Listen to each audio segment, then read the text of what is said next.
When you hold in a sneeze, you might think it's harmless, but the truth is, it can lead to some serious consequences.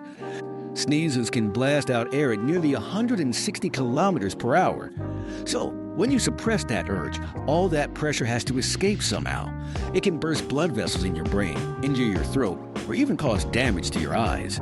There have been cases where people have torn their windpipes or experienced hearing loss due to the sudden buildup of pressure.